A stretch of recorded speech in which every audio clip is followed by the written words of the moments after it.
আমার এই হোটেলটা ছিল না, তখন উনি আমার বাড়িতে 1 সপ্তাহ হোমস্টে করেছিলেন। আমার জিপ নিয়ে সকাল থেকে সন্ধে এদিক ওদিক ঘুরে বেড়াতেন। দরকার হলে আপনিও আমার জিপ নিতে পারেন। ধন্যবাদ দীপজ, কিন্তু আমার এক জায়গায় বসে প্রাকৃতিক সৌন্দর্য উপভোগ করতে বেশি ভালো লাগে। দীপক প্রধান হেসে বল, না আপনার মর্জি। আপনার লাঞ্চ কি ঘরেই পাঠিয়ে দে? হ্যাঁ, ঘরেই পাঠিয়ে দিন। রণদীপ স্নান সেরে খাবার খেয়ে নিন। পাটভানা পাজামা পাঞ্জাবি পরে গায়ে শাল জড়িয়ে সে আবার ছাদে উঠে এল। রোদে পিঠ দিয়ে বসে আরেকটা বিয়ারের ক্যান খুলল। তলা থেকে মেঘ উঠে কাঞ্চনজঙ্ঘাকে এখন অনেকটাই ঢেকে দিয়েছে। সামনের সবুজ পাহাড় থেকে সুতোর মতো একটা নদী নিতে ঝরে পড়ছে। অসংখ্য ছোট ছোট পাখি আকাশ জুড়ে ঘুরপাক খাচ্ছে। বাঁদিকের পাহাড়টার মাথায় একটা সাদা বাড়ি দেখা যাচ্ছে। মনে হচ্ছে কোনো গুম্ফা হবে। সাপ, রুমের চাবিটা কি আপনার কাছে? রণদীপ পেছন ফিরে দেখল বক্তা এক শিশুক্রোড়ে সিকিম জনন। ডোরা কাটা লুঙ্গির ওপর রুমচনে সোয়েটার পরে। কোলের বাচ্চাটার মুখটুকুই শুধু দেখা যাচ্ছে।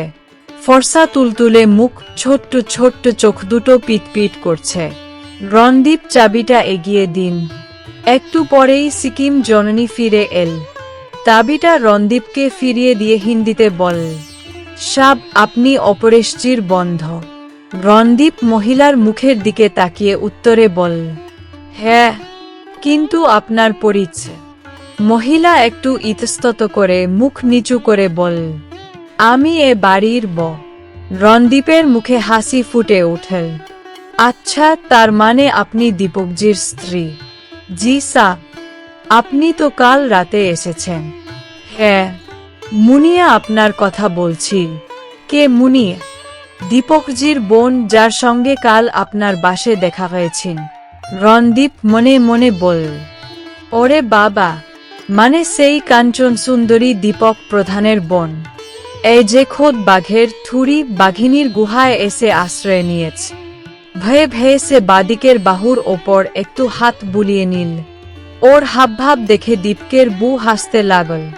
তারপর বলল, ওর ওপর রাগ করবেন না সা, ও মেয়েটাই অমন।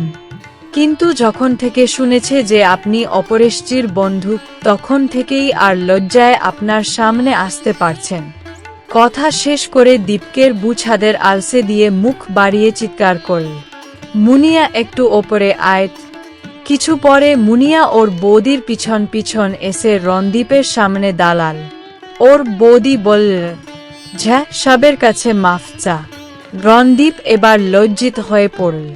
ও চেয়ার ছেড়ে উঠে দাঁড়িয়ে বলল, আরে, মাফ চাওয়ার মতো কিছু করেনি, আপনারা বসুন বর।